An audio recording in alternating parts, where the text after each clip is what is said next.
मोदी जी बड़े हिंदू हैं। बस जिस तरीके से दिल्ली में भगदड़ हुई, मौतें हुई, कैसे देखते हैं इसको? इसकी लापरवाही है। देखिए, बहुत दुखद है, दुर्भाग्यपूर्ण है।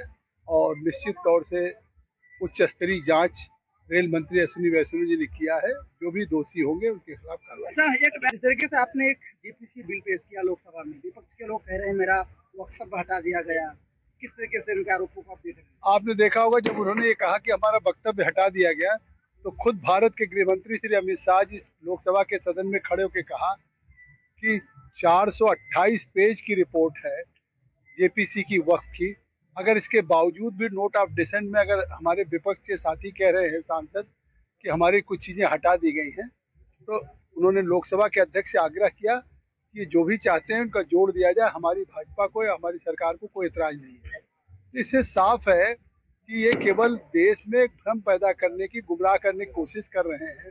क्योंकि जो ट्रांसपेरेंट बिल आ रहा है, जो वक्फ का बिल है, तो अब भविष्य में वक्फ की प्रॉपर्टी का जिस तरह से मुतवल्ली या खुर्द-बुर्द हो रहा था, वक्फ का फायदा किसी गरीब मुसलमान को नहीं मिल रहा था, किसी अनाथ को नहीं मिल रहा था, विधवा को नहीं, खवातीन को नहीं, किसी पसमानदा को नहीं मिल रहा था।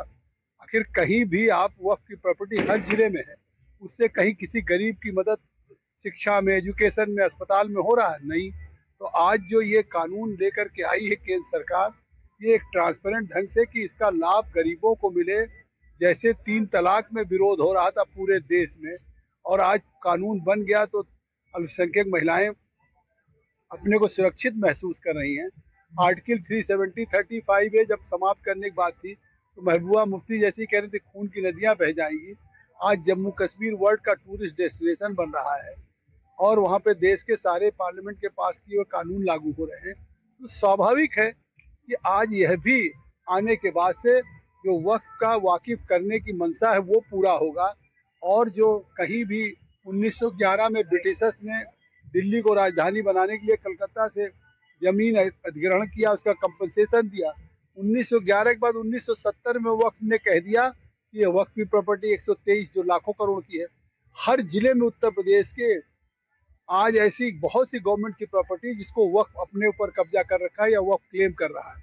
तो आज इस एक्ट के आने के बाद वो उस तरह की प्रॉपर्टी जो गवर्नमेंट की होगी। कहीं भी पहले होता था कि वक्फ अगर कह दे कि हमारी है, तो फिर ये प्रूव करने की जिम्मेदारी व्यक्ति की होती थी कि वो प्रूव करे नहीं हमारी है। अच्छा, लागू होने के कितने दिन के अंदर जो इलीगल तरीके से जमीन कब्जा की उसको आप लोग कब्जा मुक्त कराएंगे? भैया, कोई कानून जब बन जाएगा तो उस कानून का पालन एक्ट पास होने के बाद से शुरू हो जाएगा। सांसद जी ने अखिलेश यादव का, उन्होंने कहा हम सबसे बड़े हिंदू हैं और सबसे बड़े हिंदू धर्म के हिंदू हैं। कौन से हिंदू की बात कर रहे हैं? लगातार वो लोग इस तरीके से भरम फैलाने का बयान देते रहते हैं। देखिए, जिस तरीके से वो तुष्टीकरण की राजनीति करते हैं, देश की जनता वो जानती है। और काट की हांडी एक बार चढ़ सकती है, बार बार नहीं चढ़ती। आपने देखा लोकसभा के बाद, चाहे मिल्कीपुर हो चाहे कटहरी हो, जितना लोकसभा में जीते नहीं थे उससे ज्यादा हम मिल्कीपुर विधानसभा जीते। एक आखिरी सवाल है कि दिल्ली में